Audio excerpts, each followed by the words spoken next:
It's a real honor to be standing, to just be standing here today. It doesn't, I appreciate the historic nature, I really do.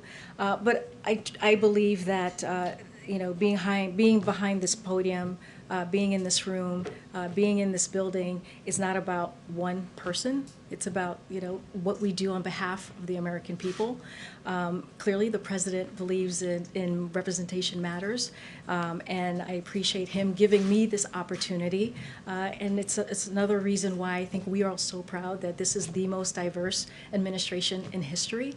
But again, this is not about me. This is not about any of us. And anytime I'm behind here, and I think you've heard Jen say this as well, we are going to be truthful. We're going to be transparent, and that's the way I believe the president would want us to communicate to the American people.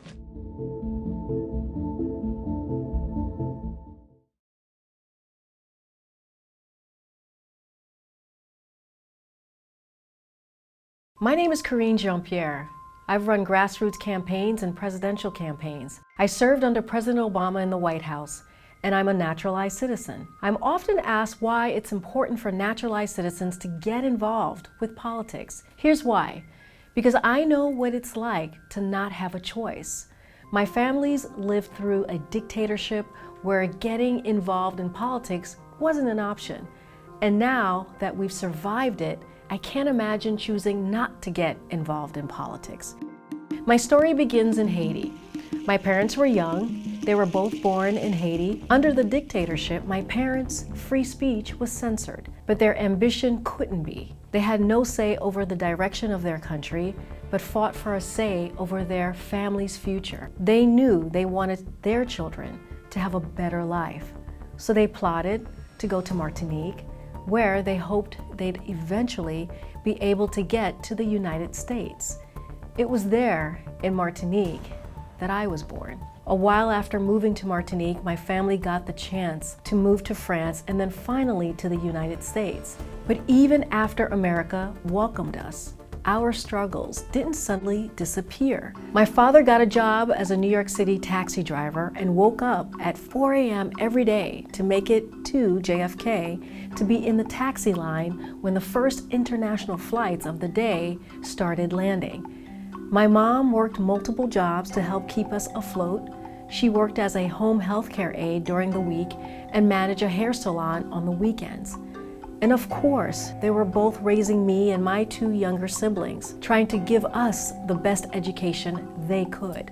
They scraped by, never able to take a break, just so that I could catch mine. But one day, we did catch a break. We had applied for citizenship ages ago, and finally, our time had come. My dad and I passed the test to become naturalized citizens. But it was a different story for my mom. Her life circumstances hadn't granted her the opportunity to attend school past the 4th grade. She had passed so many other tests in life, from trying to put herself in school, to coming over to the US, to forge a better life for us, to working 6 days a week every week. But the citizenship was one test she couldn't pass. There are 100 possible questions. You're given 10 randomly.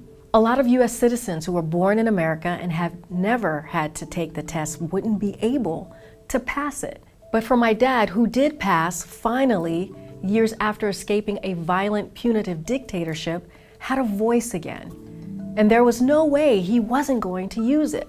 At the first possible chance after getting our citizenship, my dad and I went to the polls.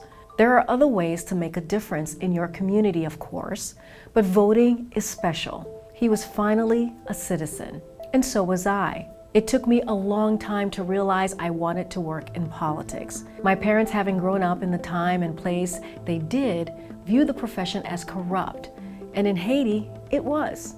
So I ruled it out. But then I had the chance to go to Haiti myself, and I saw a country rife with problems and with promise. When I came back, I suddenly understood that politics was how I could make a difference.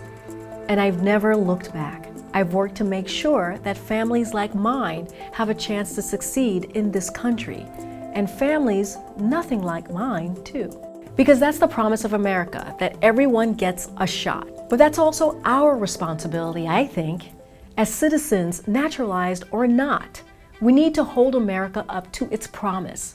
We need to make sure our country, the country some of us immigrated to, the country some of us grew up in, is a place where every person has the chance to succeed, where every person has a chance, period. America's history is imperfect and its future is untold. But as citizens, we can help write that history by voting, by volunteering as poll workers, by helping register other people to vote, by running for office, by fighting voter suppression. This is a responsibility we all hold, whether we're American-born citizens, naturalized citizens, or not citizens yet.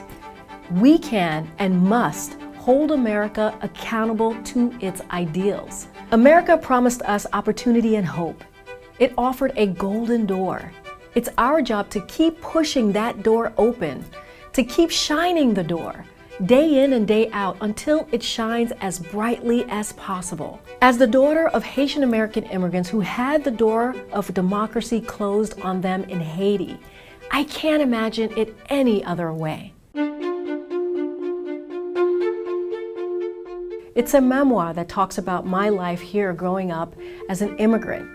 But it's also a blueprint for anyone who's ever thought about getting into politics. It lays out how I did it and how there is no real path. You can set your path as well.